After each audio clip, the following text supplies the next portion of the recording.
ಹೇ everyone, ಹೇಗಿದ್ದೀರಾ? I hope ನೀವೆಲ್ಲ ಚೆನ್ನಾಗಿದ್ದೀರಾ ಅಂತ. ನಾನು ಕೂಡ ತುಂಬ ಚೆನ್ನಾಗಿದ್ದೀನಿ. ಸೊ ತುಂಬ ದಿನದಿಂದ ನೀವು ಕೇಳ್ತಾ ಇದ್ದೀರಿ ವೆಯ್ಟ್ ಲಾಸ್ ಯಾವ ಥರ ಮಾಡ್ತಾ ಇದ್ದೀರಾ, ಏನೇನು ತಿಂತಾ ಇದ್ದೀರಾ, ನಿಮ್ಮ ವೆಯ್ಟ್ ಲಾಸ್ ಲಂಚ್ ಹೇಗಿರುತ್ತೆ ಅಂತ ಎಲ್ಲ. ಸೊ ಇವತ್ತು ನಾನೊಂದು ಅಮೇಝಿಂಗ್ ಲಂಚ್ ರೆಸಿಪೀಸ್ ಜೊತೆ ಬರ್ತಾ ಇದ್ದೀನಿ. ಸೊ ನಿಮ್ಗೆ ಅದನ್ನು ತೋರಿಸಿ ನಿಮಗೂ ಈಸಿಯಾಗಿ ಮನೆಯಲ್ಲೇ ಯಾವ ಥರ ಕಾಂಬಿನೇಷನ್ ಮಾಡ್ಕೋಬೋದು ಅಂತ. ಬೆಸ್ಟ್ ಪಾರ್ಟ್ ಇನ್ನೊಂದು ಏನಂತ ಹೇಳಿದ್ರೆ ವೆಜ್ ಕಾಂಬೋ ಇವತ್ತು ತೋರಿಸ್ತಾ ಇದ್ದೀನಿ. ನಮ್ಮದು ಕಾರ್ತಿಕ್ ಮಾಸ ನಡೀತಿರೋದ್ರಿಂದ ನಾನು ವೆಜ್ಜಲ್ಲೇ ಮಾಡಬೇಕು. ಸೊ ವೆಜಿಟೇರಿಯನ್ಸ್ ಅವರು ಕೂಡ ಇದನ್ನು ಎಂಜಾಯ್ ಮಾಡ್ಬೋದು. ಸೊ ಬನ್ನಿ, ನಾನು ಏನೇನು ಕುಕ್ ಮಾಡ್ತೀನಿ ಅಂತ ತೋರಿಸ್ತೀನಿ. ಆ್ಯಂಡ್ ಇದನ್ನು ತಿಂದು ಟೇಸ್ಟಿನೂ ಇರುತ್ತೆ, ವೆಯ್ಟ್ ಲಾಸು ಮಾಡ್ಬೋದು.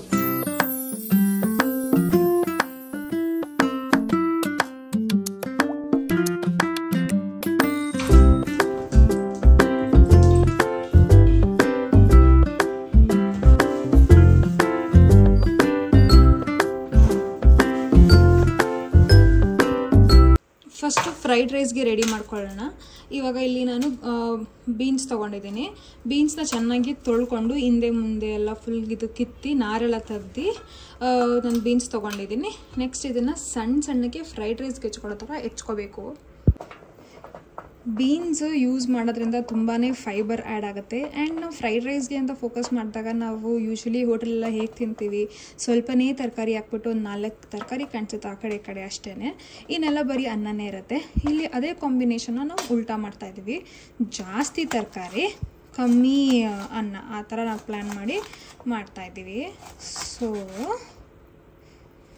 ಈ ಥರ ಸಣ್ಣಕ್ಕೆ ಹೆಚ್ಕೊಳ್ಳೋಣ.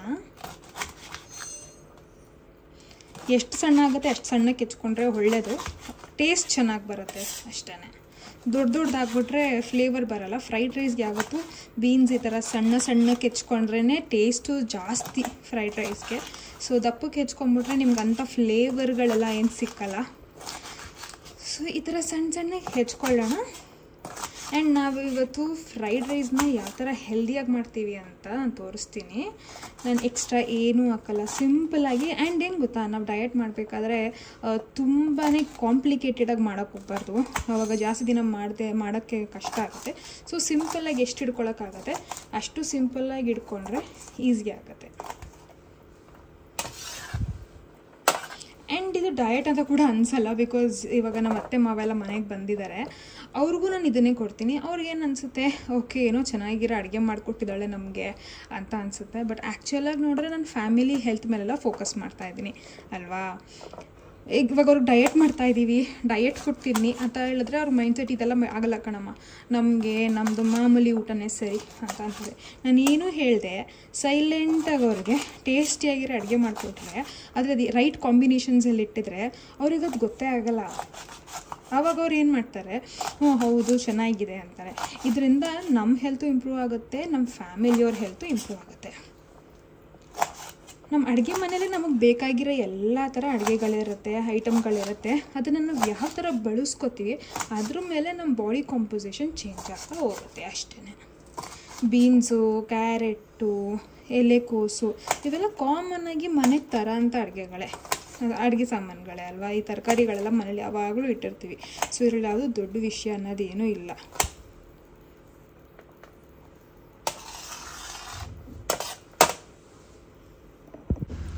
ನೆಕ್ಸ್ಟ್ ನಾನಿಲ್ಲಿ ತೊಗೋತಾ ಇರೋದು ಕ್ಯಾರೆಟು. ಸೊ ಕ್ಯಾರೆಟ್ನ ಕೂಡ ಹಿಂಗೆ ಫುಲ್ ಪೀಲ್ ಆಫ್ ಮಾಡಿಬಿಟ್ಟು ನಾವು ಸಣ್ಣಕ್ಕೆ ಹೆಚ್ಕೋಬೇಕು. ಎಷ್ಟು ಸಣ್ಣಕ್ಕೆ ಹೆಚ್ಕೋತೀವೋ ಅಷ್ಟು ಟೇಸ್ಟ್ ಜಾಸ್ತಿ ಇದು. ಬಿಕಾಸ್ ಇದನ್ನು ನೀರು ಹಾಕಿ ನಾವು ಬೇಯಿಸಲ್ಲ ಅಲ್ವಾ, ನಾವು ಫ್ರೈ ಮಾಡೋದ್ರಿಂದ ಎಷ್ಟು ಸಣ್ಣಕ್ಕಿರುತ್ತೋ ಅಷ್ಟು ಚೆನ್ನಾಗಿ ಫ್ಲೇವರ್ ಬರುತ್ತೆ ಆ್ಯಂಡ್ ಅದು ರೋಸ್ಟ್ ಫೀಲಿಂಗ್ ಬರುತ್ತೆ. ಸೊ ಸಣ್ಣಕ್ಕೆ ಹೆಚ್ಕೊಳ್ಳೋಣ. ಆ್ಯಂಡ್ ಇಲ್ಲಿ ನಾನು 3 ಕ್ಯಾರೆಟ್ ತೊಗೊಂಡಿದ್ದೀನಿ. ತುಂಬ ಕ್ಯಾರೆಟ್ಸ್ ತೊಗೊಂಡ್ಬಿಟ್ರೆ ಅದು ನಿಮಗೆ ಸ್ವೀಟ್ ಫ್ಲೇವರ್ ಕೊಟ್ಬಿಡುತ್ತೆ ಫ್ರೈಡ್ ರೈಸ್ಗೆ. ಸೊ 3 ಕ್ಯಾರೆಟ್ ಸಾಕು.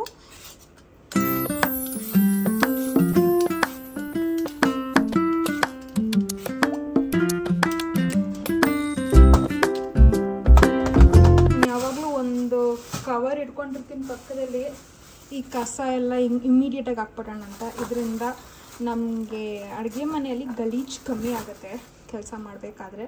ಸೊ ಈ ಪೀಲೆಲ್ಲ ತೆಗೆದು ವಾಪಸ್ ಹಾಕ್ಬಿಟ್ರೆ ಕಸದಲ್ಲಿ, ಲಾಸ್ಟಲ್ಲಿ ಕವರ್ನ ಡಂಪ್ ಮಾಡಿಬಿಟ್ರೆ ಆಗೋದು.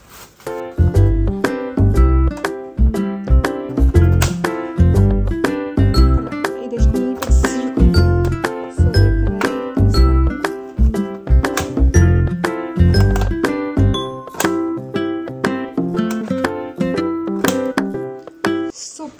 ಕಟ್ ಮಾಡಾಗಿದೆ. ಇವಾಗ ನಾನು ಈ ಬೀನ್ಸ್ ಕಟ್ ಮಾಡಿ ಇಟ್ಕೊಂಡಿದ್ನಲ್ಲ ಆ ಪ್ಲೇಟ್ಗೆ ಎಲ್ಲ ಕ್ಯಾರೆಟ್ನೂ ಹಾಕೊಂಡ್ಬಿಡ್ತಾ ಇದ್ದೀನಿ. ಯಾಕೆ ಅಂತ ಹೇಳಿದ್ರೆ ಸಪ್ರೇಟಾಗಿ ನಾವೇನಿದೆ ಉರಿಯಲ್ಲ. ಸೊ ಎಲ್ಲ ಒಂದೇ ಪ್ಲೇಟಲ್ಲಿದ್ದರೆ ಆರಾಮಾಗಿ ಆಗ್ಬಿಡುತ್ತೆ. ಹೆಂಗಿದ್ರು ಒಟ್ಟಿಗೆ ಹಾಕ್ಬಿಡ್ತೀನಿ ಹುರಿಯೋಕ್ಕೆ ಅಂತ. ಸೊ ತಲೆ ಕೆಡಿಸ್ಕೊಳ್ಳೋಂಗಿಲ್ಲ. ಎಷ್ಟು ಕಲರ್ಫುಲ್ಲಾಗಿ ಕಾಣ್ತಾ ಇದೆ ಅಲ್ಲ. ಫ್ರೈಡ್ ರೈಸ್ಗೆ ಇಷ್ಟು ತರಕಾರಿ ಹೆಚ್ಚಬೇಕು ಅಂತ ನಿಮ್ಗೇನಾದ್ರು ಗೊತ್ತಾಯ್ತಾ? ಈಗ ನೆಕ್ಸ್ಟ್ ತರಕಾರಿ ಕ್ಯಾಬೇಜ್ ತೊಗೊತಾ ಇದ್ದೀನಿ. ಸೊ ಕ್ಯಾಬೇಜು ಯಾವ ಕಡೆ ಕಟ್ ಮಾಡೋಣ? ಇಷ್ಟು ಕ್ಯಾಬೇಜ್ ಸಾಕು. ಆ್ಯಕ್ಚುಲಿ ಇಷ್ಟು ಕ್ಯಾಬೇಜ್ ತೊಗೊಳ್ಳೋಣ. ಕ್ಯಾಬೇಜ್ನ ಕೂಡ ಸಣ್ಣಗೆ ಹೆಚ್ಕೊತೀನಿ. ಇವಾಗ ಈ ಕ್ಯಾಬೇಜ್ ಕಟ್ ಮಾಡ್ಬೇಕಾದ್ರೆ ಈ ಲೇಯರ್ಸ್ ಎಲ್ಲ ಆಚೆ ಬಂದ್ಬಿಡುತ್ತೆ, ಅದೊಂದು ಕಷ್ಟ. ಅದು ಬಿಟ್ಟರೆ ನಂಗೆ ಕ್ಯಾಬೇಜ್ ಕಟ್ ಮಾಡೋಕ್ಕೆ ಇಷ್ಟ ಅಂತಾರೆ.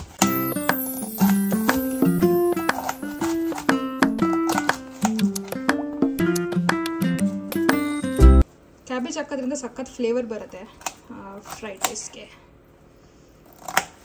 ಆ್ಯಂಡ್ ಕ್ಯಾಬೇಜ್ ತುಂಬಾ ಒಳ್ಳೆಯದು ನಮ್ಮ ಶರೀರಕ್ಕೆ. ಇದರಲ್ಲಿ 90% ಬರೀ ವಾಟರೇ ಇರುತ್ತೆ. ಆ್ಯಂಡ್ ಏನು ನಾವು ವೆಸ್ಟ್ರನ್ ಇದರಲ್ಲಿ ಲೆಟ್ಟರ್ಸ್ ಅಂತ ತಿಂತೀವಲ್ಲ, ಅದು ಸಿಮಿಲರ್ ಟು ದಿಸ್ ಆ್ಯಕ್ಚುಲಿ ಬರ್ಗರ್ಗೆಲ್ಲ ಹಾಕಿರ್ತಾರಲ್ಲ. ಆ್ಯಂಡ್ ಅದಕ್ಕಿಂತ ಕ್ಯಾಬೇಜಲ್ಲೇ ಜಾಸ್ತಿ ಒಳ್ಳೆ ನ್ಯೂಟ್ರಿಯೆಂಟ್ಸ್ ಇರೋದು ನಮಗೆ. ಒಂದೊಂದು ಸಣ್ಣ ಲೇಯರ್ನ ಉದ್ದಕ್ಕೆ ಒಳ್ಳೆ ಪೇಪರ್ ಥರ ತೊಗೊಂಡ್ಬಿಟ್ಟು ಅದನ್ನು ನಿಮ್ಮ ಬರ್ಗರು ಏನಾದ್ರು ರೋಲ್ಸ್ ಪ್ರಿಪೇರ್ ಮಾಡ್ತೀರಲ್ಲ, ಈ ಥರ ಇದನ್ನು ಅದ್ರ ಮೇಲೆ ಸುಮ್ಮನೆ ಪ್ಲೇಸ್ ಮಾಡಿ ಇಡ್ಬೋದು. ಫ್ಲೇವರು ಕೊಡುತ್ತೆ, ಟೇಸ್ಟು ಚೆನ್ನಾಗಿರುತ್ತೆ ಆ್ಯಂಡ್ ನ್ಯೂಟ್ರಿಯೆಂಟ್ ಡೆನ್ಸ್ ಕೂಡ. ನಾನು ಯೂಶ್ವಲಿ ಒಂದು ದಪ್ಪು ಕ್ಯಾಬೇಜ್ ತೊಗೊಬಂದ್ಬಿಡ್ತೀನಿ. ನನಗೆ ಎಷ್ಟು ಬೇಕಷ್ಟು ಅವಾಗ ಕಟ್ ಮಾಡ್ಕೊಂಡು ಯೂಸ್ ಮಾಡ್ಕೊತೀನಿ. ಮತ್ತೆ ಮಾರ್ಕೆಟ್ಗೆ ಹೋಗಿ ತರಬೇಕು. ಒನ್ ಟೈಮಲ್ಲಿ ಸ್ಟಾಪ್ ಮಾಡ್ಕೊಂಡ್ರೆ ಒಳ್ಳೆಯದು. ಇದ್ರ ಜೊತೆಗೆ ನೀವು ಕ್ಯಾಪ್ಸಿಕಮ್ ಕೂಡ ಹಾಕೊಬೋದು, ಸಣ್ಣಗೆ ಹೆಚ್ಕೊಂಡು. ನಮ್ಮ ಮನೇಲಿ ಕ್ಯಾಪ್ಸಿಕಮ್ ಖಾಲಿ ಆಗಿತ್ತು, ಸೊ ನಾನು ಕ್ಯಾಪ್ಸಿಕಮ್ ಹಾಕೊತಾ ಇಲ್ಲ. ಕ್ಯಾಪ್ಸಿಕಮ್ ಆ್ಯಡ್ ಮಾಡ್ಕೊಬೋದು. ಸ್ವೀಟ್ ಕಾರ್ನ್ ಇಷ್ಟ ಇರೋರು ಸ್ವೀಟ್ ಕಾರ್ನ್ ಆ್ಯಡ್ ಮಾಡ್ಕೊಬೋದು. ಮಶ್ರೂಮ್ ಇಷ್ಟ ಇರೋರು ಮಶ್ರೂಮ್ ಆ್ಯಡ್ ಮಾಡ್ಕೊಬೋದು, ನಿಮ್ಮ ಚಾಯ್ಸು. ಯೂಶ್ವಲಿ ಮನೇಲಿ ಏನೇನು ಅವೈಲೇಬಲ್ ಇರುತ್ತೆ ದಿಢೀರ್ ಅಂತ ಮಾಡೋಕ್ಕೆ ನಿಮ್ಮ ಹತ್ರ ಇರೋ ವೆಜಿಟೇಬಲ್ಸ್ನ ಯೂಸ್ ಮಾಡ್ಕೊಳ್ಳಿ. ಇನ್ ಕೇಸ್ ನಿಮಗೆ ಆಪ್ಷನ್ ಇದೆ, ಯು ಆಲ್ರೆಡಿ ಹ್ಯಾವ್ ಪ್ಲ್ಯಾನ್, ನಾನು ಮುಂಚೆನೇ ಪ್ಲ್ಯಾನ್ ಮಾಡ್ಕೊಂಡಿದ್ದೀರ ಅದನ್ನು ಕಟ್ ಮಾಡೋಕ್ಕೆ ಫ್ರೈಡ್ ರೈಸ್ ಮಾಡೋಕ್ಕೆ ಅಂದರೆ ನಿಮ್ಗೆ ಏನೇನು ವೆಜಿಟೇಬಲ್ಸ್ ಇಷ್ಟ ಅದನ್ನೆಲ್ಲ ಶಾಪ್ ಮಾಡ್ಕೊಬಂದು ಹಾಕ್ಕೊಳ್ಳಿ. ಸೊ ನಮ್ಮದು ಕ್ಯಾಬೇಜ್ನ ಕೂಡ ಇದೇ ಥರ ನಮ್ಮ ತರಕಾರಿ ಪ್ಲೇಟಿಗೆ ಹಾಕೋಬಿಡ್ತೀವಿ. ಇದನ್ನು ಒಟ್ಟಿಗೆ ಬೇಯಿಸ್ಕೊಳ್ಳೋದು.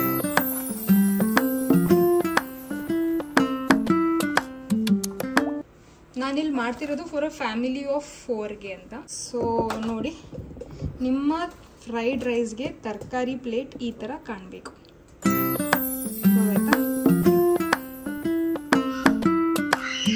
ಆಸಮ್ ಅಲ್ವಾ? ಸೊ ಇವಾಗ ನಾನು ತೊಗೋತಿರೋದು ನೆಕ್ಸ್ಟ್ ಈರುಳ್ಳಿ ತುಂಬ ಕಮ್ಮಿ ತೊಗೋತೀನಿ. ಈರುಳ್ಳಿ ತುಂಬಾ ಹಾಕ್ಬಿಟ್ರೆ ಫ್ಲೇವರ್ ಚೆನ್ನಾಗಿರಲ್ಲ, ಒಳ್ಳೆ ಚಿತ್ರಾನ್ನದ ಗೊಜ್ಜು ಥರ ಆಗಿಬಿಡುತ್ತೆ. ಇಷ್ಟು ಸ್ಮಾಲ್ ಈರುಳ್ಳಿ, ಒಂದು ಚಿಕ್ಕ ಈರುಳ್ಳಿ ಸಾಕು. ಸೊ ನಮ್ಮ ಫ್ರೈಡ್ ರೈಸ್ಗೆ ನಾವು ಖಾರ ಕೊಡೋದು 2ರಲ್ಲಿ, ಒಂದು ಮೆಣಸಿನ್ಕಾಯಿ ಆ್ಯಂಡ್ ಇನ್ನೊಂದು ಸ್ವಲ್ಪ ಪೆಪ್ಪರ್ ಪೌಡರು ಲೈಟಾಗಿ ಮೈಲ್ಡಾಗಿ ಹಾಕ್ತೀವಿ.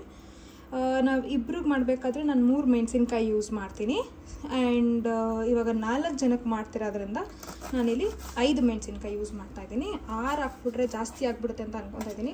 ಇನ್ ಕೇಸ್ ಖಾರ ಬೇಕಂದರೆ ಎನಿವೇಸ್ ಪೆಪ್ಪರ್ ಪೌಡರ್ ಯೂಸ್ ಮಾಡ್ತಾಯಿದ್ದೀವಲ್ಲ ಅದರಲ್ಲೇ ಹಾಕೋತೀನಿ. ಆ್ಯಂಡ್ ಮೆಣಸಿನ್ಕಾಯಿನ ಉದ್ದುದಿಗೆ ಹೆಚ್ಕೊಳ್ಳಿ. ಯಾಕೆ ಅಂತ ಹೇಳಿದ್ರೆ ಬೀನ್ಸ್ನೆಲ್ಲ ಸಣ್ಣಕ್ಕೆ ಹೆಚ್ಕೊಂಡಿದ್ದೀರಲ್ವಾ, ಮೆಣಸಿನ್ಕಾಯಿನೂ ಸಣ್ಣಕ್ಕೆ ಹೆಚ್ಕೊಂಡ್ಬಿಟ್ರೆ ಬೀನ್ಸ್ಗೂ ಮೆಣಸಿನ್ಕಾಯಿಗೂ ವ್ಯತ್ಯಾಸ ಗೊತ್ತಾಗಲ್ಲ.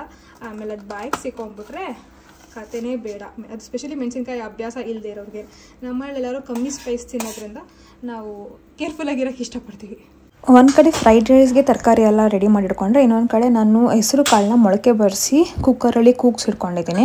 ಸೊ ಅದನ್ನು ಇವಾಗ ಚೆಕ್ ಮಾಡ್ಕೊತಾ ಇದ್ದೀನಿ, ಅದು ನೆಟ್ಟಗೆ ಬೆಂದಿದೆಯಾ ಏನೋ ಅಂತ. ಅದನ್ನು ಕೂಗಿಸ್ಕೊಂಡಿರೋದನ್ನ ಇವಾಗ ನಾನು ತೂತುನ ಪಾತ್ರೆಗೆ ಹಾಕ್ಕೊಂಡು ನೀರನ್ನೆಲ್ಲ ಸೋರಿಸ್ಕೊಂಡು ಅದರಲ್ಲಿ ಹುಸ್ಲಿ ಮಾಡ್ಕೊಳ್ಳೋಣ ಅನ್ಕೊತಾ ಇದ್ದೀನಿ. ಇದರಿಂದ ನಮಗೆ ಪ್ರೋಟೀನ್ ಸಿಕ್ಕತ್ತೆ. ಸೊ ಫ್ರೈಡ್ ರೈಸಲ್ಲಿ ನಮಗೆ ಕಾರ್ಬ್ಸು, ಫ್ಯಾಟು ಮತ್ತು ಫೈಬರ್ ಪ್ಲ್ಯಾನ್ ಮಾಡಿದ್ರೆ ನಾನು ಈ ಹೆಸರು ಕಾಳಿಂದ ಪ್ರೋಟೀನು ಮತ್ತು ಫೈಬರ್ನ ಎಕ್ಸ್ಪೆಕ್ಟ್ ಮಾಡ್ತಾಯಿದ್ದೀನಿ. ಈ ಥರ ಸಿಂಪಲಾಗಿ ಮನೇಲಿರೋ ಐಟಮ್ಗಳಲ್ಲೇ ನಾವು ಪ್ಲ್ಯಾನ್ನ ಮಾಡ್ಕೊಬೋದು. ಇವಾಗ ಸ್ಟವ್ ಪ್ಯಾನ್ ಕಾದಿದೆ, ಫುಲ್ ಕಾವು ಬರ್ತಾ ಇದೆ. ಸೊ ಇದಕ್ಕೆ ಏನು ಮಾಡ್ತೀನಿ ಅಂತ ಹೇಳಿದ್ರೆ, ಒಂದು ಸ್ವಲ್ಪ ಎಣ್ಣೆ ಹಾಕೋತೀನಿ. ಎಣ್ಣೆ ಒಂದು ಒಂಚೂರು ಕಮ್ಮಿ, ಯಾಕಂದರೆ ನಾನು ಇದಕ್ಕೆ ತುಪ್ಪ ಸೇರಿಸ್ಕೊತಾ ಇದ್ದೀನಿ. ನೀವು ಅನ್ಬೋದು ತುಪ್ಪನ ವೆಯ್ಟ್ ಲಾಸು, ತುಪ್ಪ ಹೆಂಗೆ ತಿನ್ನೋಕ್ಕಾಗತ್ತೆ ಅಂತ. ಏನೂ ಆಗಲ್ಲ, ತುಪ್ಪ ಹೆಲ್ದಿ ಫ್ಯಾಟು. ಬಟ್ ನಿಮ್ಮದು ಟೋಟಲ್ ಡೇಯಲ್ಲಿ ಎಷ್ಟು ಫ್ಯಾಟ್ ತಿಂತೀರಾ ಅದ್ರ ಮೇಲೆ ನೀವು ವೇರಿ ಮಾಡ್ಕೊಬೋದು. ನಾವು ಬೆಳಗ್ಗೆಯಿಂದ ಏನು ಫ್ಯಾಟ್ ತೊಗೊಳ್ದೇ ಇರೋದ್ರ ಕಾರಣ ನಾನಿವಾಗ ನನಗೆ ನನ್ನ ಹಸ್ಬೆಂಡ್ಗೆ ಇಬ್ಬರಿಗೆ ಅಂತ ಹೇಳಿದ್ರೆ 1 ಸ್ಪೂನ್ ತುಪ್ಪ ತೊಗೋತೀನಿ. ಇವಾಗ ನನಗೆ 4 ಜನಕ್ಕೆ ಮಾಡ್ತಿರೋದ್ರಿಂದ ನಾನಿಲ್ಲಿ 2 ಸ್ಪೂನ್ ತುಪ್ಪ ತೊಗೋತಾ ಇದ್ದೀನಿ. ಆ್ಯಂಡ್ ಸೀಸ್ಕೊಬಾರ್ದು, ತುಪ್ಪನ ಸಿಮ್ಮಲ್ಲಿ ಇಟ್ಕೊಂಡಿದ್ದೀನಿ. ತುಪ್ಪ ಕರಗ್ತಿದ್ದಂಗೆ ಇದಕ್ಕೆ ನಾವು ನಮ್ಮ ವೆಜಿಟೇಬಲ್ಸ್ನ ಆ್ಯಡ್ ಮಾಡ್ಕೊಂಡು ಹೋಗ್ಬೋದು. ಸೊ ಫುಲ್ ತುಪ್ಪ ಕಾದೋಗಿದೆ. ನಾನಿವಾಗ ಆ್ಯಡ್ ಮಾಡ್ತಾ ಇರೋದು ಈರುಳ್ಳಿ.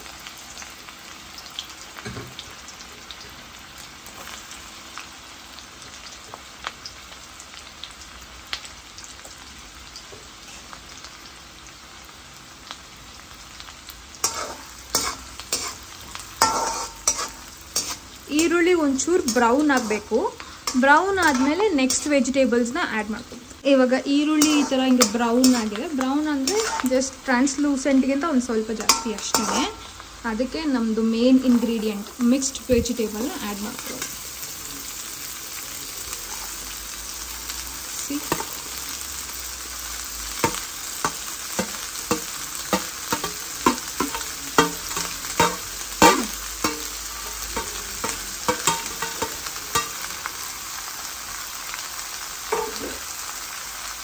ಇದ್ರ ಜೊತೆಗೇನೆ ನಾನು ಚಿಲ್ಲೀಸ್ನ ಆ್ಯಡ್ ಮಾಡ್ಬೋದು. Give it a nice toss. ನಾವು ಎಲ್ಲ ಮಿಕ್ಸ್ ಮಾಡಿ, ಇಷ್ಟು ತರಕಾರಿಗೆ ಅಷ್ಟು ತುಪ್ಪ ಎಣ್ಣೆ ಏನೂ ಆಗಲ್ಲ, ಬಿಕಾಸ್ ನಮ್ಮದು ವೆಜಸ್ ಕ್ವಾಂಟಿಟಿ ಜಾಸ್ತಿ ಇದೆ. ನೋಡೋಕ್ಕೆ ಎಷ್ಟು ಕಲರ್ಫುಲ್ ಆಗಿದೆ ಅಲ್ವಾ? ನಮ್ಮ ಟ್ರೈ ಕಲರ್ ಥರ ಇದೆ ಅಲ್ವಾ, ಇಂಡಿಯನ್ ಫ್ಲ್ಯಾಗ್ ಥರ. Very simple recipe and very simple food, mild ಆಗಿರುತ್ತೆ. ಈ ಜಂಕ್ ಫುಡ್ಡು ಸಂಜೆ ಹೊತ್ತು ಫ್ರೈಡ್ ರೈಸ್ ಕ್ರೇವಿಂಗ್ ಎಲ್ಲ ಬಂದಾಗ ಈ ಥರ ಮಾಡ್ಕೊಂಡು ತಿನ್ಬೋದು. ನಮ್ಮ ಡೈಲಿ ಫುಡ್ಡಲ್ಲಿ ಎಷ್ಟಾಗುತ್ತೆ ಅಷ್ಟು ವೆಜಿಟೇಬಲ್ಸ್ನ ಆ್ಯಡ್ ಮಾಡಿದ್ರೆ ಅದು ಸಖತ್ ಹೆಲ್ಪ್ ಆಗುತ್ತೆ ನಿಮ್ಮ ವೆಯ್ಟ್ ಲಾಸ್ಗೆ. ಬಿಕಾಸ್ ಬರೀ ಹೈ ಪ್ರೋಟೀನ್ನೇ ಫೋಕಸ್ ಮಾಡೋದಲ್ಲ, ಆ ಪ್ರೋಟೀನ್ನ ಡೈಜೆಸ್ಟ್ ಮಾಡೋಕ್ಕೆ ನಮಗೆ ವೆಜೀಸ್ ಬೇಕೇ ಬೇಕು. ಸೊ ಪ್ರೋಟೀನ್ ಜೊತೆಗೆ ನಾವು ವೆಜೀಸ್ ಆ್ಯಡ್ ಮಾಡ್ಕೊಂಡ್ರೆ ನಾವು ತಿಂದಿರೋ ಪ್ರೋಟೀನ್ ಡೈಜೆಸ್ಟ್ ಆಗುತ್ತೆ, ನಮಗೆ ಕಾನ್ಸ್ಟಿಪೇಷನ್ ಆಗಲ್ಲ. ಈ ವೆಜೀಸ್ನ ಮಿನಿಮಮ್ ಒಂದು 5 to 7 ಮಿನಿಟ್ಸ್ ಹೀಗೆ ಫ್ರೈ ಮಾಡಿ. ನಾನು ಹೈ ಫ್ಲೇಮಲ್ಲಿ ಫ್ರೈ ಮಾಡ್ತಾಯಿದ್ದೀನಿ. ಕ್ವಾಂಟಿಟಿ ಜಾಸ್ತಿ ಇರೋದ್ರಿಂದ ಹೈ ಫ್ಲೇಮ್ ವರ್ಕ್ ಆಗುತ್ತೆ. ಇನ್ ಕೇಸ್ ನಿಮ್ಮ ಕ್ವಾಂಟಿಟಿ ಕಮ್ಮಿ ಇದೆ ಅಂತ ಹೇಳಿದ್ರೆ ಮೀಡಿಯಮ್ ಫ್ಲೇಮಲ್ಲೇ ಇಟ್ಕೊಂಡು ಉರಿಬೋದು. ಇವಾಗ ನಾವು ಸಾಲ್ಟ್ ಆ್ಯಡ್ ಮಾಡ್ಕೊಳ್ಳೋಣ. ಇನ್ನೊಂದು ಕಡೆ ನಾವು ಇವಾಗ ಹೆಸರು ಕಾಳನ್ನ ಕೂಗ್ಸಿಟ್ಕೊಂಡಿದ್ವಲ್ಲ, ಒಂದು ಸ್ವಲ್ಪ ಉಪ್ಪು ನೀರು ಹಾಕಿ ಕೂಗ್ಸಿಟ್ಕೊಂಡಿದ್ದು ಹೆಸರು ಕಾಳಲ್ವ ಇದು. ಇದ್ರ ಜೊತೆಗೆ ಬೇರೆ ಬೇರೆ ಕಾಳು ಕೂಡ ಕಾಣಿಸುತ್ತೆ. ವೈಟ್ ಲೋಬಿಯಾ ಮತ್ತು ಬ್ಲ್ಯಾಕ್ ಚಿಕ್ಪೀಸ್, ವೈಟ್ ಚಿಕ್ಪೀಸ್ ಅದೆಲ್ಲ ಸುಮ್ಮನೆ ಹೆಸರುಕಂತ ಒಂದು ಸ್ವಲ್ಪ ಸ್ವಲ್ಪ ಮೇಲ್ಗಡೆ ಹಾಕಿರೋದು ಅಷ್ಟೇ. ಬಟ್ ಆ್ಯಕ್ಚುಲಾಗಿ ಕ್ವಾಂಟಿಟಿ ಇರೋದು ಹೆಸರು ಕಾಳ್ದು. ಸೊ ಇದು ಕೂಗ್ಸಿಟ್ಟಿರೋದಕ್ಕೆ ನಾವು ಕುಸ್ಲಿ ಮಾಡ್ಕೊಳ್ಳೋಣ ನಮ್ಮ ತರಕಾರಿ ಬೇಯೋ ತನಕ. ನಾನು ಕುಕ್ಕರಿಂದ ಹೆಸರು ಕಾಳನ್ನ ಟ್ರಾನ್ಸ್ಫರ್ ಮಾಡಿದ್ನಲ್ಲ, ಅದೇ ಕುಕ್ಕರ್ನೇ ಯೂಸ್ ಮಾಡ್ತೀನಿ ಫ್ರೈ ಮಾಡ್ಕೊಳ್ಳೋಕ್ಕೆ ಅಂತ. ಬೇರೆ ಪಾತ್ರೆ ಏನು ಬೇಡ. ಸೊ ಇವಾಗ ಅದು ನೀರಿದೆಯಲ್ಲ ಸ್ವಲ್ಪ ಹೋದರೆ ಸಾಕು. ಸುಮ್ಮನೆ 100 ಪಾತ್ರೆ ಮಾಡ್ಕೊಂಡ್ರೆ ಅದನ್ನ ಕ್ಲೀನ್ ಕೂಡ ನಾವೇ ಮಾಡಬೇಕಾಗತ್ತೆ. ಸೊ ಯಾವ ಕುಕ್ಕರಲ್ಲಿ ನೀವು ಸೋರಿಸ್ಕೊಂಡ್ರೆ ಅದೇ ಕುಕ್ಕರ್ನ ನೀವು ಹಿಡ್ಕೋಬೋದು, ಅದಕ್ಕೇ ಒಗ್ಗರಣೆ ಹಾಕೋಬೋದು. ಈಗ ವೆಜಿಟೇಬಲ್ಸ್ ಎಲ್ಲ ಒಂದು ಕಡೆ ರೋಸ್ಟ್ ಆಗಿದೆ. ಸೊ ಒಂದು ಸ್ವಲ್ಪ ನೀರು ಟಚ್ ಕೊಟ್ಟು ಅದನ್ನು ಬೇಯಿಸ್ಕೊಳ್ಳೋಣ. ತುಂಬ ನೀರು ಹಾಕೋದು, ಸ್ವಲ್ಪ ನೀರು ಹಾಕೋದ್ರಿಂದ ಹಸಿ ಇರೋ ವೆಜಿಟೇಬಲ್ ಎಲ್ಲ ಬೇಯುತ್ತೆ. ಆ್ಯಂಡ್ ತುಂಬ ಕಮ್ಮಿ ನೀರು ಹಾಕೋದ್ರಿಂದ ಆ ರೋಸ್ಟ್ ಫ್ಲೇವರ್ ಹಾಗೆ ಉಳ್ಕೊಳ್ಳುತ್ತೆ. ಈಗ ನಮ್ಮ ಕುಕ್ಕರ್ ಕಾದಿದೆ.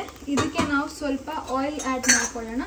ಉಸ್ಲಿಗೆ ಮಾತ್ರ ಆಯಿಲ್ ಹಾಕ್ಲೋ ಬೇಡವೋ ಅಂತ ಹಾಕಬೇಕು. ಬರೀ ಒಗ್ಗರಣೆ ಕಾರಣಕ್ಕೆ ಆಯಿಲ್ ಹಾಕೋದು. ಸೊ ಒಂದು ಡ್ರಾಪ್ ಹಾಕಿದ್ರೆ ಸಾಕು. ನೋಡಿ ಎಷ್ಟು ಕಮ್ಮಿ ಹಾಕಿದ್ದೀನಿ ಅಂತ. ಫ್ರೈಡ್ ರೈಸ್ಗೆ ಫ್ಲೇವರ್ಗೋಸ್ಕರ ಒಂದು ಸ್ವಲ್ಪ ಕೈ ಮುಂದೆ ಹಾಕಿರ್ತೀವಿ. ಉಸ್ಲಿಗೆ ಅವಶ್ಯಕತೆ ಇಲ್ಲ. ಎಲ್ಲದಕ್ಕೂ ಆಯಿಲ್ ಜಾಸ್ತಿ ಹಾಕ್ಬಿಟ್ರೆ ಇನ್ನಲ್ಲಿ ವೆಯ್ಟ್ ಲಾಸ್ ಏನು ಬಂತು. ಸೊ ಸ್ವಲ್ಪ ಸಾಸಿವೆ ಹಾಕ್ಕೊಂಡಿದ್ದೀನಿ ನಾನು ಅಷ್ಟೇ. ಇವಾಗ ಸಾಸಿವೆ ಸಿಡಿತಾ ಇರಬೇಕಾದ್ರೆ ಒಂಚೂರು ಇಂಗು. ಇದು ಒಳ್ಳೆ ಪ್ಯಾನ್ನ ಸುಮ್ಮನೆ ಗ್ರೀಸ್ ಮಾಡೋ ಥರ ಲೆಕ್ಕದಲ್ಲಿ ಆಗುತ್ತೆ ಅಷ್ಟೇ. ನಾವು ಆನಿಯನ್ ಹಾಕೊಳ್ಳೋಣ. ಈಗ ನಾನು ಇಲ್ಲಿ ತೊಗೊಂಡಿರೋದು 2 small size onion and 3 slit ಮಾಡಿರೋ ಚಿಲ್ಲಿ. ಉಸ್ಲಿಗೆ ಮಾತ್ರ ನಾವು ಖಾರ ಕೊಡೋದು ಬರೀ ಚಿಲ್ಲಿ ಫ್ಲೇವರಲ್ಲಿ ಮಾತ್ರ. ಮೆಣಸು ಗಿಂಟು ಏನೂ ಆ್ಯಡ್ ಮಾಡಲ್ಲ, ಮೈಲ್ಡ್ ಖಾರ. ಯೂಶಲಿ ನಾನು ಫ್ರೈಡ್ ರೈಸ್ ಮಾಡಿದಾಗ ವೈಟ್ ಚಿಕ್ಕಿ ಹುಸ್ಲಿ ಮಾಡೋದು ಫ್ಲೇವರ್ ಚೆನ್ನಾಗಿರುತ್ತೆ ಅಂತ. ಬಟ್ ಅನ್ಪ್ಲ್ಯಾನ್ಡ್ ಇದ್ದದ್ರಿಂದ ನನ್ನ ಇನ್ಲೋ ಸಡನ್ನಾಗಿ ಬಂದಿದ್ದರಿಂದ ಮನೇಲಿ ಗ್ರೀನ್ ಗ್ರಾಮ್ ಇಟ್ಟು ಇದರಲ್ಲೇ ಮಾಡೋಣ ಅಂತ ಮಾಡ್ಕೊಡ್ತಾ ಇದ್ದೀನಿ. ಸೊ ಆನಿಯನ್ ಎಲ್ಲ ಟ್ರಾನ್ಸ್ಲೂಸೆಂಟ್ ಆದಮೇಲೆ ನಮ್ಮ ಕಾಳುಗಳನ್ನ ಸುರ್ಕೋಬೋದು. ಅದೊಂದು 2 ನಿಮಿಷ ಬಿಡೋಣ ಟ್ರಾನ್ಸ್ಲೂಸೆಂಟ್ ಆಗಲಿ ಒಂದು ಸ್ವಲ್ಪ ಅಂತ. ಇವಾಗ ಈ ಗ್ರೀನ್ ಗ್ರಾಮ್ ಎಲ್ಲ ಏನು ಹಾಕೊಂಡಿದ್ದೀವಿ ಅದನ್ನು ಜಸ್ಟ್ ಮೈಲ್ಡಾಗಿ ತಿರುಗಿಸ್ಬೇಕು, ಇಲ್ಲ ಫುಲ್ ಪಾಯಸ ಆಗಿಬಿಡುತ್ತೆ. ಆಲ್ರೆಡಿ ಕೂಗ್ಸೋಕ್ಕೆ ಅಂತ ಸಾಲ್ಟ್ ಹಾಕಿದ್ದೆ. ಸೊ ನೆಕ್ಸ್ಟ್ ನೀವು ಮತ್ತೆ ಸಾಲ್ಟ್ ಆ್ಯಡ್ ಮಾಡಬೇಕಾದ್ರೆ ನೋಡ್ಕೊಂಡು ಸಾಲ್ಟ್ ಆ್ಯಡ್ ಮಾಡಿ. ನಾನು ಚೂರು ಸಾಲ್ಟ್ ಆ್ಯಡ್ ಮಾಡ್ತೀನಿ ಅಷ್ಟೇ, ಬಾಕಿ ಎಲ್ಲ ಸೆಟ್ ಇದೆ. ತುಂಬ ತಿರುಗ್ಸೋಕ್ಕಾಗಲ್ಲ ಇದನ್ನ, ಯಾಕಂದರೆ ನಾನು ಜಾಸ್ತಿ ಕೂಗಿಸ್ಬಿಟ್ಟಿದ್ದೀನಿ. ನಾನು ಯಾಕೆ ಜಾಸ್ತಿ ಕೂಗಿಸ್ದೆ ಅಂದರೆ ಇದು ನಮ್ಮ ಅತ್ತೆ ಮಿಕ್ಸ್ ಮಾಡಿರೋದು. ಯೂಶ್ವಲಿ ನಾನು ಮಿಕ್ಸ್ಡ್ ಕಾಳುಗಳು ಹಾಕಲ್ಲ, ನಮ್ಮ ಅತ್ತೆ ಆದರೆ ಮಿಕ್ಸ್ಡ್ ಕಾಳುಗಳು ಹಾಕಿಟ್ಟಿರ್ತಾರೆ. ಗ್ರೀನ್ ಗ್ರಾಮ್ಗೆ ಕಮ್ಮಿ ಕೂಗಿಸ್ಬೇಕು, ಈ ಬ್ಲ್ಯಾಕ್ ಚೆನ್ನ ಕಾಳಿಗೆ ಜಾಸ್ತಿ ಕೂಗಿಸ್ಬೇಕು. ಸೊ ನಾನು ಕಮ್ಮಿ ಕೂಗಿಸಿದ್ರೆ ಈ ಮಧ್ಯದಲ್ಲಿ ಚೆನ್ನ ಕಾಳುಗಳು ಬೆಂದಿರಲ್ಲ, ಅದು ಬಾಯಿಗೆ ಸಿಕ್ಕಿದಾಗ ಒಂಥರ ಅನಿಸುತ್ತೆ. ಸೊ ಅದಕ್ಕೋಸ್ಕರ ನಾನು ಜಾಸ್ತಿ ಕೂಗಿಸ್ತೀನಿ. ಪಾಯಸ ಆದರೂ ಸ್ವಲ್ಪ ಪರವಾಗಿಲ್ಲ, ಬಿಕಾಸ್ ಎಲ್ಲ ಬೆಂದಿದ್ರೇ ತಿನ್ನೋಕ್ಕಾಗೋದು ಅಂತ. ನೀಟಾಗಿ ಮಿಕ್ಸ್ ಆಗಿದೆ. ಸೊ ಅಷ್ಟೇ, ನಮ್ಮದು ಮುಗೀತು ಹುಸ್ಲಿ. ಸ್ಟವ್ ಆಫ್ ಮಾಡಿ ಅದ್ರ ಮೇಲೆ ಫ್ಲೇವರ್ಗೆ ಅಂತ ಒಳ್ಳೆ ಕೊತ್ತಂಬರಿ ಸೊಪ್ಪನ್ನ ಕುದಿರಿಸ್ತೇನೆ. ನಿಮ್ಮ ಕೊತ್ತಂಬರಿ ಸೊಪ್ಪು ಜಸ್ಟ್ ಗಾರ್ನಿಷಿಂಗ್ ಬೇಕಾದರೆ ಅಷ್ಟಕ್ಕೆ ಹಾಕೋಬೋದು, ಇಲ್ಲ ಕೊತ್ತಂಬರಿ ಸೊಪ್ಪು ಫ್ಲೇವರ್ ಜಾಸ್ತಿ ಇಷ್ಟ ಅಂದರೆ ಜಾಸ್ತಿ ಹಾಕೋಬೋದು. ಸ್ಟವ್ ಆಫ್ ಮಾಡಿದ್ಮೇಲೆ ಹಾಕ್ಕೊಳ್ಳಿ, ಬಿಕಾಸ್ ಕೊತ್ತಂಬರಿ ಸೊಪ್ಪಿಗೆ ಇದಿರೋ ಬಿಸಿನೇ ಸಾಕು, ಅದು ಫುಲ್ಲು ಬೆಂದೋಗ್ಬಿಡುತ್ತೆ. ಆ್ಯಂಡ್ ಕೊತ್ತಂಬರಿ ಸೊಪ್ಪನ್ನ ಬೇಯಿಸಿದ್ರೆ ಟೇಸ್ಟ್ ಚೆನ್ನಾಗಿರಲ್ಲ. ಸೊ ಇದನ್ನು ಹಾಕಿ ನಾನು ಹಿಂಗೆ ಕುಕ್ಕರ್ ಕ್ಲೋಸ್ ಮಾಡ್ತೀನಿ. ಸೊ ದ್ಯಾಟ್ ಅದು ಸ್ವಲ್ಪ ದಮ್ ಕಟ್ಟಿ ಆ ಫ್ಲೇವರೆಲ್ಲ ಹಂಗೇನೆ, ಆ ಸ್ಮೆಲ್ಲೆಲ್ಲ ಘಮ್ ಅಂತ ಉಳ್ಕೊಳ್ಳಿ ಅಂತ. ಇದು ಉಸ್ಲಿ ಕತೆ ಮುಗ್ದೋಯ್ತು, ಇನ್ನೇನೂ ಮಾಡೋಂಗಿಲ್ಲ, ಇದನ್ನು ಜಸ್ಟ್ ಸುಮ್ಮನೆ ಇಟ್ಕೊಳ್ಳೋದು ಅಷ್ಟೇ. ಈಗ ತರಕಾರಿ ಎಲ್ಲ ಏನಾಗಿದೆ ನೋಡೋಣ ಬನ್ನಿ. ಈ ಗ್ಲೌಸ್ ಅಂತೂ ನನ್ನ ಫೇವ್ರೇಟು ಅಡುಗೆ ಮಾಡಬೇಕಾದ್ರೆ. ಓವನ್ ಗ್ಲೌಸು, ಬಟ್ ನಾನು ಎಲ್ಲದಕ್ಕೂ ಯೂಸ್ ಮಾಡ್ತೀನಿ ಬಿಸಿ ತಟ್ಟೆಲ್ಲ ಎತ್ತಕ್ಕೆ ಅಂತ. ಸೊ ನೋಡಿ ಎಷ್ಟು ಚೆನ್ನಾಗಾಗಿದೆ. ಈ ಟೈಮಲ್ಲಿ ಯಾವ್ದಾದ್ರು ಒಂದು ತರಕಾರಿ ಲೈಕ್ ಒಂದು ಬೀನ್ಸು, ಒಂದು ಪೀಸ್ ಕ್ಯಾರೆಟು ತಿಂದು ನೋಡಿ ಚೆನ್ನಾಗಿ ಬೆಂದಿದೆ, ಫ್ಲೇವರ್ ಕರೆಕ್ಟಾಗಿದೆ ಅಂತ ಹೇಳಿದ್ರೆ ನೀವು ಪೆಪ್ಪರ್ನ ಆ್ಯಡ್ ಮಾಡ್ಕೊಬೋದು. ನಮ್ಮ ವೆಜ್ಜಸ್ ಎಲ್ಲ ಸಖತ್ತಾಗಿ ಬೆಂದಿದೆ. ಸೊ ಈ ಟೈಮಲ್ಲಿ ಮೆಣಸಿನ ಪುಡಿ ಆ್ಯಡ್ ಮಾಡ್ಕೊಳ್ಳೋಣ. ತೀರಾ ಅತಿಯಾಗಿ ಮೆಣಸಿನ ಪೌಡ್ರ್ ಹಾಕ್ಕೊಬಾರ್ದು, ಆಮೇಲೆ ಮೆಣಸಿನ ಘಾಟಿಗೆ ಫ್ರೈಡ್ ರೈಸ್ ಫ್ಲೇವರ್ ಹಾಳಾಗ್ಬಿಡುತ್ತೆ. ಅದು ಅರ್ಧ ಸ್ಪೂನಷ್ಟು ಹಾಕ್ತಿದ್ದೀನಿ, ಅದನ್ನು ತಿರುಗಿಸೋಣ. ಆವಾಗ ಒಂದು ಸ್ವಲ್ಪ ನೀರು ಹಾಕ್ಕೊಂಡಿದ್ವಲ್ಲ, ಆ ನೀರೆಲ್ಲ ಒಂಚೂರು ಕೆಳಗಿರಬಾರ್ದು, ಎಲ್ಲ ಇವ್ಯಾಪ್ರೇಟ್ ಆಗಿರಬೇಕು, ಆ ಲೆವೆಲಲ್ಲಿ ಹುರ್ಕೋಬೇಕು. ನೀರಿದ್ರೆ ಅನ್ನ ಟೇಸ್ಟ್ ಕೊಡೋಲ್ಲ. ಇಲ್ಲಿ ಎಲೆಕ್ಟ್ರಿಕ್ ಕುಕ್ಕರಲ್ಲಿ ನಾನು ಅನ್ನಕ್ಕೆ ಇಟ್ಟಿದ್ದೆ. ಓಹೋ ಚೆನ್ನಾಗಾಗಿದೆ.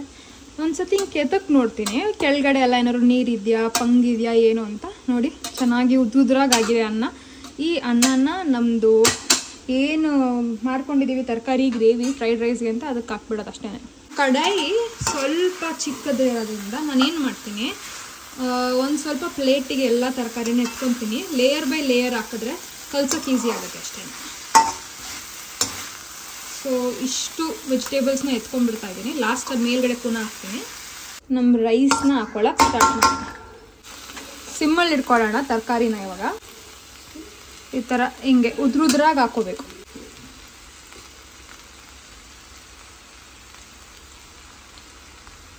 ಫುಲ್ ರೈಸ್ ಹಾಕೊಳ್ಳೋಣ ಹಿಂಗೆ. ಈಗ ಇದನ್ನ ಮಿಕ್ಸ್ ಮಾಡೋಣ. ಫಸ್ಟು ಬಿಫೋರ್ ಬೇರೆ ತರಕಾರಿ ಹಾಕೋಕ್ಕಿಂತ ಮುಂಚೆ ಇದನ್ನು ಮಿಕ್ಸ್ ಮಾಡ್ಕೊಳ್ಳೋಣ. ಇವಾಗ ಏನು ಮಾಡೋಣ ಅಂದರೆ ಇನ್ನೊಂದು ಸ್ವಲ್ಪ ತರಕಾರಿ ಹಾಕ್ಕೊಳ್ಳೋಣ. ತರಕಾರಿ ಉಳಿಸ್ಕೊಂಡಿದ್ದೀನಿ, ಏನೊಂದು 2 ಸ್ಪೂನ್ ಆಗೋಷ್ಟು. ಇದು ಯಾಕೆ ಈ ಥರ ಮಾಡ್ತಾಯಿದ್ರೆ ನೀಟಾಗಿ ಕಲಿಸ್ಕೊಳ್ಳೋಕ್ಕಾಗತ್ತೆ. ಆ್ಯಂಡ್ ತುಂಬ ದೊಡ್ಡ ಪ್ಯಾನ್ ಇದ್ದರೆ ಓಕೆ, ಬಟ್ ನಂದು ಕಡಾಯಿ ಸ್ವಲ್ಪ ಚಿಕ್ಕದ್ರೆ ಇರೋದ್ರಿಂದ ಈ ಥರ ಜುಗಾಡು ಮಾಡ್ಕೋತೀನಿ ಏನಿದೆ ಅದರಲ್ಲಿ. ಸೊ ತರಕಾರಿ ಎಲ್ಲ ಮಿಕ್ಸ್ ಮಾಡ್ಕೋತಾ ಇದ್ದೀನಿ ಅಷ್ಟೇ. ಖಾಲಿನ ತರಕಾರಿ ಫ್ಲೇವರ್ ಮಾತ್ರ ನೀವು ಯೋಚನೆನೂ ಮಾಡೋಕ್ಕಾಗಲ್ಲ, ಅಷ್ಟು ಚೆನ್ನಾಗಿ ಬರುತ್ತೆ. ನಾವು ಯೂಶ್ವಲಿ ರೆಸ್ಟೋರೆಂಟ್ಸ್ಗೆಲ್ಲ ಹೋದಾಗ ಯಾಕೆ ಈ ಥರ ಫ್ಲೇವರ್ ಕೊಡ್ತಾರೆ ಅಂತ ಯೋಚನೆ ಮಾಡ್ತಾಯಿದ್ದೆ. ಮನೇಲಿ ಟ್ರೈ ಮಾಡಿದಾಗಲೇ ಗೊತ್ತಾಗಿತ್ತು. ಬಟ್ ಎನಿವೇಸ್ ರೆಸ್ಟೋರೆಂಟ್ಸು ಸ್ವಲ್ಪ ಟೇಸ್ಟಿಂಗ್ ಪೌಡ್ರೆಲ್ಲ ಹಾಕಿ ಫ್ಲೇವರ್ ಬರೆಸ್ತಾರೆ. ಮನೇಲಿ ಹೆಲ್ದಿಯಾಗಿ ಮಾಡ್ಕೊಳ್ಳೋದ್ರಿಂದ ನಾನು ಇಲ್ಲಿ ಯಾವುದೇ ರೀತಿಯಾದ ಎಕ್ಸ್ಟ್ರಾ ಪೌಡರೆಲ್ಲ ಏನೂ ಸೇರಿಸ್ತಾ ಇಲ್ಲ. ಇರೋದ್ರಲ್ಲೇ ಬರೀ ಉಪ್ಪಿನ ಪುಡಿ ಮೆಣಸಿನ ಪುಡಿಯಲ್ಲೇ ಆಟ ಆಡ್ತಾಯಿದ್ದೀನಿ. ಆ್ಯಂಡ್ ತರಕಾರಿಯಲ್ಲಿ ಮೆಣಸಿನ್ಕಾಯಲ್ಲಿ ಖಾರ ಕೊಟ್ಕೊಂಡಿದ್ದೀನಿ. ನಿಮಗೆ ರಿಯಲ್ ಫ್ಲೇವರ್ ಇಲ್ಲ ಆ್ಯಕ್ಚುಲಿ ಎಲ್ಲಿಂದ ಬರ್ತಾರೆ ಅದು ಗೊತ್ತಾ? ನಾವು ಫಸ್ಟ್ ಹಾಕಿದ್ವಲ್ಲ 2 ಸ್ಪೂನ್ ತುಪ್ಪ, ಅದು ಇಲ್ಲಿ ಗೇಮ್ ಚೇಂಜರ್. ಇದು ಫ್ರೈಡ್ ರೈಸ್ ಅನ್ನೋಕ್ಕಿಂತ ಫ್ರೈಡ್ ವೆಜಿಟೇಬಲ್ ರೈಸ್ ಚೆನ್ನಾಗಿದೆ ಅಲ್ವಾ ನೇಮು? ಸೊ ಇಲ್ಲಿ ನೋಡಿ ಸ್ವಲ್ಪ ಉಪ್ಪು ಕಮ್ಮಿ ಅನಿಸ್ತಾ ಇದೆ, ಸೊ ಉಪ್ಪನ್ನ ಆ್ಯಡ್ ಮಾಡ್ಕೋತೀನಿ. ಮೆಣಸು ಖಾರ ಚೆನ್ನಾಗೇ ಉಳಿದಿದೆ. ಆ್ಯಕ್ಚುಲಿ ಸ್ಟಾರ್ಟಿಂಗಲ್ಲಿ ಈರುಳ್ಳಿ ಹಾಕಿದ್ವಲ್ಲ, ಈರುಳ್ಳಿ ಜೊತೆಗೆ ಒಂದು 4 ಪೀಸ್ ಮಶ್ರೂಮ್ ಹಾಕಿ ಫ್ರೈ ಮಾಡಿದರೆ ತುಂಬ ಚೆನ್ನಾಗಿ ಬರ್ತಾಯಿತ್ತು. ಮನೇಲಿ ಇದ್ದಿದ್ದು ಮಶ್ರೂಮ್ ಏನಾಯಿತು ಅಂದರೆ, ಇವಾಗ ಪ್ಯಾಕೆಟ್ ಓಪನ್ ಮಾಡಿದ ತಕ್ಷಣ ಗೊತ್ತಾಯಿತು ಮಶ್ರೂಮ್ ಕೆಟ್ಟೋಗಿದೆ ಅಂತ. ಇವತ್ತೇ ಫ್ರೆಶ್ಶಾಗಿ ಬೆಳಿಗ್ಗೆ ತೊಗೊಬಂದಿದ್ದು, ಬಟ್ ಅವರು ಹಳೆ ಸ್ಟಾಕ್ ಕೊಟ್ಬಿಟ್ಟಿದ್ದಾರೆ. ಸೊ ಅದನ್ನ ರಿಟರ್ನ್ ಮಾಡೋಕ್ಕೆ ಅಂತ ಕಳಿಸ್ದೆ. ಅದಕ್ಕೆ ಮಶ್ರೂಮ್ ಇದಕ್ಕೆ ಹಾಕೋಕ್ಕಾಗಲಿಲ್ಲ, ಟೈಮ್ ಆಗಿಬಿಡತ್ತೆ ಅಂತ ಮಶ್ರೂಮ್ನ ಸಪ್ರೇಟಾಗಿ ಫ್ರೈ ಮಾಡ್ಕೊಳ್ಳೋಣ, ಏನಾಗಲ್ಲ. ನೀವು ತಿರುಗಿಸ್ಬೇಕಾದ್ರೆ ಹುಷಾರು, ಅನ್ನನ ಒಡೆದಾಕ್ಬೇಡಿ, ಇಲ್ಲ ಅನ್ನನ ಮುದ್ದೆ ಮಾಡ್ಕೋಬೇಡಿ. ಸೈಡಿಂದ ಅನ್ನನ ಸಾಫ್ಟಾಗಿ ಎತ್ಕೊಂಡು ಕಲಿಸ್ಕೋಬೇಕು, ಇಲ್ಲಾಂದರೆ ಎಲ್ಲ ಮುದ್ದೆ ಆಗ್ಬಿಟ್ರೆ ಫ್ರೈಡ್ ರೈಸ್ ಅಂತಲೇ ಅನ್ಸ್ಕೊಳ್ಳಲ್ಲ ಅದು. ಇದನ್ನ ಏನು ಮಾಡೋಂಗಿಲ್ಲ. ಇವಾಗ ಸ್ಟವ್ ಆಫ್ ಮಾಡೋದು. ನಿಮ್ಗೆ ಕೊತ್ತಂಬರಿ ಸೊಪ್ಪು ಫ್ಲೇವರ್ ಇಷ್ಟ ಇದೆ, ಕೊತ್ತಂಬರಿ ಸೊಪ್ಪು ಆ್ಯಡ್ ಮಾಡ್ಕೊಳ್ಳಿ. ಬಟ್ ನನಗೆ ಕೊತ್ತಂಬರಿ ಸೊಪ್ಪು ಬೇಡ, ಬಿಕಾಸ್ ಆಲ್ರೆಡಿ ಹುಸ್ಲಿಯಲ್ಲಿ ಕೊತ್ತಂಬರಿ ಸೊಪ್ಪು ಹಾಕ್ತಿರೋದ್ರಿಂದ ಇದ್ರನ್ನ ಅವಾಯ್ಡ್ ಮಾಡ್ತೀನಿ. ಆ್ಯಂಡ್ ಇದನ್ನು ಜಸ್ಟ್ ಹಿಂಗೆ ಮುಚ್ಕೊತಾ ಇದ್ದೀನಿ, ಎಲ್ಲರೂ ತಿನ್ನೋ ತನಕ ಚೆನ್ನಾಗಿರಲಿ ಅಂತ ಅಷ್ಟೇ. ನೋಡಿ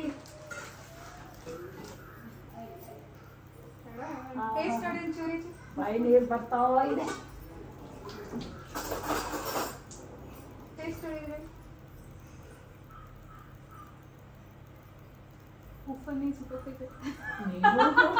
ಉಪ್ಪನ್ಬೇಕು ಅಂತ ನಾನೆಲ್ಲ ಆರೋಗ್ಯದ ಅಂತೀನಿ.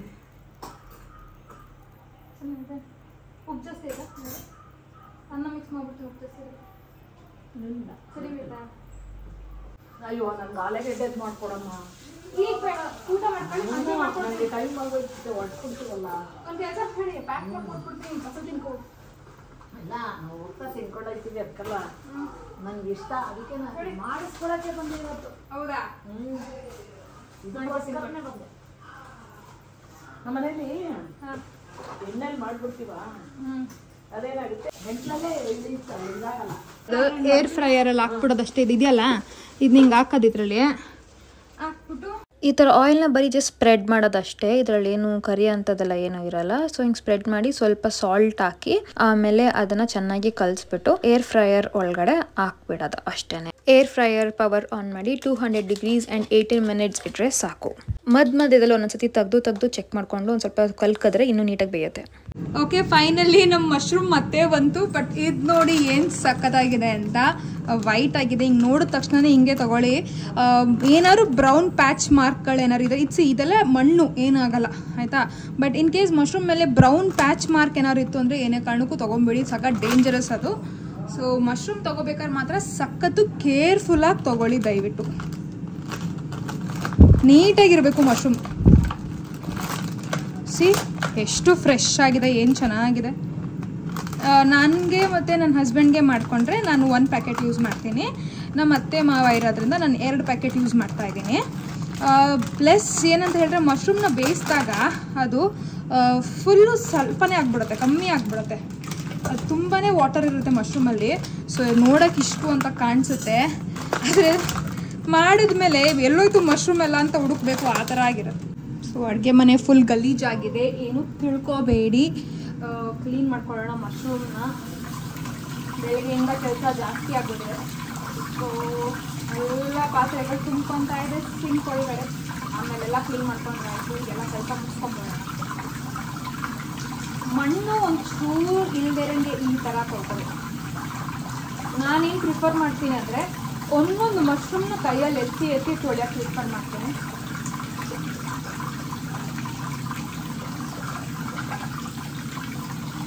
ಒಂಚೂರು ಮಣ್ಣು ಇರಬಾರ್ದು. ಮಶ್ರೂಮು ಒಂದು ಪ್ರೋಟೀನಲ್ಲಿ ಹೈ ಇರುತ್ತೆ, ಇನ್ನೊಂದು ವಾಟರ್ ಕಂಟೆಂಟ್ ಜಾಸ್ತಿ. ಆ್ಯಂಡ್ ಇನ್ನೊಂದು ಗುಡ್ ಪಾರ್ಟ್ ಆಫ್ ಮಶ್ರೂಮ್ ಏನಂದರೆ ಅದು ನ್ಯೂಟ್ರಿಯೆಂಟ್ ಡೆನ್ಸ್. ಇನ್ನೊಂದೇನೆಂದರೆ, ನೀವು ಮಶ್ರೂಮ್ ಸೆಲೆಕ್ಟ್ ಮಾಡ್ಬೇಕಾದ್ರೆ ಹುಷಾರಾಗಿ ಸೆಲೆಕ್ಟ್ ಮಾಡಿ. ನೋಡಿ, ಈ ಥರ ಇರಬೇಕು, ಎಷ್ಟು ಚೆನ್ನಾಗಿ ಕಾಣ್ತಾ ಇದೆ. ನೀವೇನಾದ್ರು ಬಾತ್ಗೆ ಮಶ್ರೂಮ್ ಪಲಾವ್ ಆ ಥರ ಮಾಡ್ತಾಯಿದ್ರೆ ತುಂಬ ದಪ್ಪ ಇರೋ ಮಶ್ರೂಮ್ನ 4 ಪೀಸ್ ಮಾಡಿದ್ರೆ ಸಾಕು. ನಾನಿವಾಗ ಪ್ಯಾನ್ ಮೇಲೆ ಫ್ರೈ ಮಾಡ್ತಿರೋದ್ರಿಂದ ನನಗೆ ಈ ಥರ ಚಿಪ್ಸ್ ಅಷ್ಟು ಸೈಜ್ ಬೇಕು, ಈ ಥರ ಇರಬೇಕು ಅದು. ಈ ಥರ ಏನಾರು ಒಂದು ಸ್ವಲ್ಪ ನನಗೆ ಫೀಲ್ ಆಯಿತು ಡ್ಯಾಮೇಜ್ ಅಂದರೆ, ನಾನು ಏನು ಮಾಡ್ತೀನಿ ಅಂದರೆ ಹಿಂಗೆ ಕಟ್ ಮಾಡಿ ನೋಡ್ಕೊತೀನಿ ಚೆನ್ನಾಗಿದೆ ಅಲ್ವಾ ಅಂತ. ಬರೀ ಏಟ್ ಬಿದ್ದಿರೋದ ಇಲ್ಲ ಕೊಳ್ತೋಗಿರೋದ ಅನ್ನೋದು ಡೌಟ್ ಗೊತ್ತಾಗುತ್ತೆ, ಕ್ಲಾರಿಟಿ ಸಿಕ್ಕತ್ತೆ. ಸೊ ಇದು ನೋಡಿ, ಏಟ್ ಬಿದ್ದಿದ್ದು ಅಷ್ಟೇ. ಸೊ ತಲೆ ಕೆಡಿಸ್ಕೊಳ್ಳೋಂಗಿಲ್ಲ. ನೀಟಾಗಿ ಮಣ್ಣು ಇಲ್ದೇ ಇರಂಗೆ ಮಾಡ್ಕೊಬೇಕು. ಮಣ್ಣಿದ್ರೆ ಆಮೇಲೆ ಬಾಯಿ ಸಿಕ್ಬಿಡುತ್ತೆ. ಕಟ್ ಮಾಡಿದ್ರೆ ನಿಮ್ಗೆ ಅದು ಮಶ್ರೂಮ್ ಟೆಕ್ಸ್ಚರ್ ಫೀಲ್ ಆಗಬೇಕು, ಗಟ್ಟಿ ಥರ ಅನಿಸ್ಬೇಕು. ತುಂಬ ಸಾಫ್ಟಾಗಿ ಹೆಂಗೋ ಇದ್ರೆ ಹುಷಾರಾಗಿರಿ, ಅದನ್ನು ಯೂಸ್ ಮಾಡೋಕ್ಕೆ ಹೋಗಬೇಡಿ. ಸೊ ನಮ್ಮ ಅತ್ತೆಗೆ ಏರ್ ಫ್ರೈಯರಲ್ಲಿ ಇದು ಫ್ರೆಂಚ್ ಫ್ರೈಸ್ ತಿನ್ನಬೇಕು ಅಂತ ಆಸೆ ಆಗಿತ್ತು. ನಮ್ಮ ಮನೆಯಲ್ಲಿ ಫ್ರೆಂಚ್ ಫ್ರೈಸ್ ಎಲ್ಲ ಸ್ಟಾಪ್ ಮಾಡಿಬಿಟ್ಟಿದ್ದೀವಿ ಥರದ್ದು, ಅದಕ್ಕೆ ತಂದಿರಲಿಲ್ಲ. ಇಲ್ಲಿ ನೋಡಿ ಏನು ಕ್ರಿಸ್ಪಿಯಾಗಾಗಿದೆ, ವಾವ್ ಥರ. ಸೊ ಅವರಿಗೆ ಅಂತ ಮಾಡಿಕೊಟ್ಟಿದ್ದೀನಿ.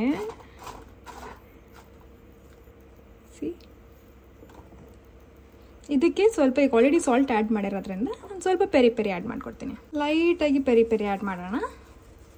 Okay done. ಇದನ್ನ ಹೀಗೆ ಕಲಿಸ್ತೀನಿ ಲೈಟಾಗಿ, ಅಷ್ಟೇ ಮುಗೀತು. ಅವರಿಗೆ ಸರ್ವ್ ಮಾಡಿಬಿಡೋಣ. ಒಂದೆರಡು ನಾನು ಬಾಯಿ ಹಾಕೋತೀನಿ, ಆಸೆ ಆಗ್ತಾಯಿದೆ. ಓಕೆ, ನನಗೆ ಅಂತ ಇಷ್ಟು ಇಟ್ಕೊಂಡಿದ್ದೀನಿ, ಬಾಕಿದೆಲ್ಲ ಅವ್ರಿಗೆ ಕೊಟ್ಬಿಡ್ತೀನಿ.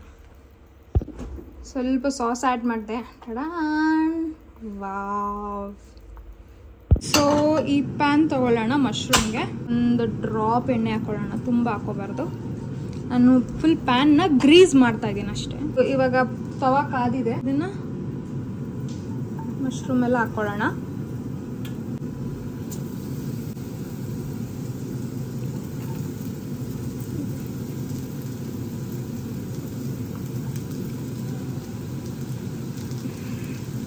ಇದು ತುಂಬಿಕೊಂಡಂಗೆ ಕಾಣಿಸುತ್ತೆ, ಆದರೆ ಮಾಡಿದ್ಮೇಲೆ ತವಾದಲ್ಲಿ ಏನು ಇರೋದೇ ಇಲ್ಲ ಅಂತ ಕಾಣುತ್ತೆ.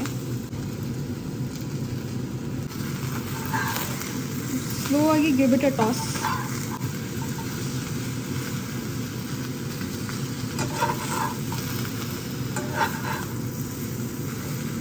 ಸ್ಪ್ರಿಂಕಲ್ ಸಮ್ ಸಾಲ್ಟ್ ಹಾಕಿದ ತಕ್ಷಣ ಮಶ್ರೂಮ್ ನೀರು ಬಿಟ್ಕೊಳ್ಳುತ್ತೆ, ಅವಾಗ ಈಸಿ ಆಗುತ್ತೆ. ನೀರು ಎಷ್ಟೊಂದು ಬರ್ತಾ ಇದೆ ಈ ಕಡೆ. ಇದಕ್ಕೆ ನೀರೇನು ಆ್ಯಡ್ ಮಾಡೋದು ಬೇಡ, ಮಶ್ರೂಮೇ ಸಾಕು, ಅದರಲ್ಲಿ ಬಿಡ್ಕೊಳ್ಳೋ ನೀರೇ ಸಾಕು. ಸ್ಟವ್ನ ಮೀಡಿಯಂ ಫ್ಲೇಮಲ್ಲಿ ಇಟ್ಕೊಳ್ಳಿ. ಲಿಡ್ ಮುಚ್ಚಿ ಒಂದು ಸ್ವಲ್ಪ ನೀರೆಲ್ಲ ಎವ್ಯಾಪ್ರೇಟ್ ಆಗಿ ಕೆಳಗಡೆ ಒಂದು ರೋಸ್ಟ್ ಟೆಕ್ಸ್ಚರ್ ಬರೋ ತನಕ ಬೇಯಿಸಿ. ಈಗ ನೋಡಿ ರೋಸ್ಟ್ ಆಗಿದೆ, ಆದರೆ ಸೀಸನಿಂಗ್ ಒಂದ್ಸತಿ ಚೆಕ್ ಮಾಡಿ. ಇನ್ ಕೇಸ್ ಉಪ್ಪು ಬೇಕಂದರೆ ಮತ್ತೆ ಹಾಕ್ಕೊಳ್ಳಿ. ಆ್ಯಂಡ್ ಇವಾಗ ಪೆಪ್ಪರ್ ಆ್ಯಡ್ ಮಾಡ್ಕೊತಾ ಇದ್ದೀನಿ. ಪೆಪ್ಪರ್ ತುಂಬಾ ಕಮ್ಮಿ ಹಾಕೊಬೇಕು, ಹಾಫ್ ಸ್ಪೂನ್ ಹಾಕಿದ್ರೂ ಸಾಕು. ತುಂಬ ಪೆಪ್ಪರ್ ಘಾಟ್ ಹಾಕೊಬಾರ್ದು, ಇಲ್ಲಾಂದರೆ ಮಶ್ರೂಮ್ ಫ್ಲೇವರ್ ಬರೋಲ್ಲ ನಿಮಗೆ, ಬರೀ ಪೆಪ್ಪರೇ ಪ್ಯಾಕ್ ಸಿಗುತ್ತೆ. ನೋಡಿ ನಾನು ಯಾವ ಥರ ರೋಸ್ಟ್ ಮಾಡ್ಕೊಂಡಿದ್ದೀನಿ ಅಂತ. ಸೊ ನೀಟಾಗಿ ಒಂದು light brown, golden brown texture ಬಂದಿದೆ. ಆ್ಯಂಡ್ ಎಣ್ಣೆ ಒಂಚೂರು ಕಾಣಿಸ್ತಾ ಇಲ್ಲ, ಕ್ರಿಸ್ಪಿಯಾಗಿ ಬಂದಿದೆ. ಬನ್ನಿ ಇವಾಗ ಪ್ಲೇಟಿಗೆ ಸರ್ವ್ ಮಾಡ್ಕೊಳ್ಳೋಣ. ಮಶ್ರೂಮ್ ಹಾಕೋತಾ ಇದ್ದೀನಿ ಫಸ್ಟ್ ಇಲ್ಲಿ. ಈಗ ಫ್ರೈಡ್ ರೈಸ್ ಬಡಿಸ್ಕೊಳ್ಳೋಣ. ನೆಕ್ಸ್ಟು ಹೆಸರು ಕಾಳು ಹುಸ್ಲಿ ಹಾಕೊಳ್ಳೋಣ. ಸೊ ಇದರಲ್ಲಿ ಪ್ರೋಟೀನು, ಫೈಬರು, ಕಾರ್ಬ್ಸು, ನ್ಯೂಟ್ರಿಷನು ಎಲ್ಲ ಆ್ಯಡ್ ಆಯಿತು. ಒಳ್ಳೆ ಡೈಜೆಷನ್ಗೆ ಅಂತ ಮತ್ತು ಹೊಟ್ಟೆ ತಂಪಾಗಿರಲಿ ಅಂತ ಕುಕ್ಕುಂಬರ್ನ ತೊಗೊಂಡಿದ್ದೀನಿ ಇಲ್ಲಿ. ಹೀಗಿದೆ ನೋಡಿ ನಮ್ಮ Indo western combo plate for your lunch, breakfast ಯಾವ್ದಾದ್ರು ಮಾಡ್ಬೋದು.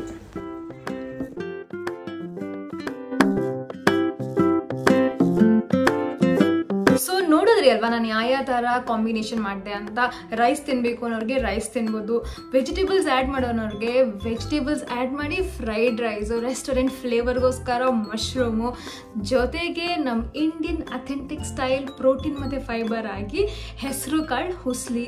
ಇದಕ್ಕಿಂತ ಏನು ಬೇಕು, ಫೈಬರು, ಕಾರ್ಬ್ಸು, ಪ್ರೋಟೀನು ಎಲ್ಲ ಇದರಲ್ಲೇ ಇದೆ. Amazing dish. ಆ್ಯಂಡ್ ಎಸ್, ಇದೆಲ್ಲ ಮಾಡಬೇಕಾದ್ರೆ ಟೇಸ್ಟ್ ಮೇಲೆ ಮಾತ್ರ ಕಾಂಪ್ರಮೈಸ್ ಮಾಡಿಲ್ಲ ನಾವು. ಸೊ ಹೋಗಿ ನಿಮ್ಮಲ್ಲಿ ಒಂದ್ಸತಿ ಟ್ರೈ ಮಾಡಿ, ಯಾವ ಥರ ಆಯಿತು ಅಂತ ನನಗೆ ಕಮೆಂಟ್ ಸೆಕ್ಷನಲ್ಲಿ ತಿಳಿಸಿ. ನನಗೂ ಖುಷಿ ಆಗುತ್ತೆ. ನಿಮಗೆ ಇಷ್ಟ ಆದರೆ ಮತ್ತಷ್ಟು ವೀಡಿಯೋಗಳ ಜೊತೆ ಮತ್ತೆ ಸಿಗ್ತೀನಿ. ಅಲ್ಲಿ ತನಕ ಟೇಕ್ ಕೇರ್, ಬಾಯ್.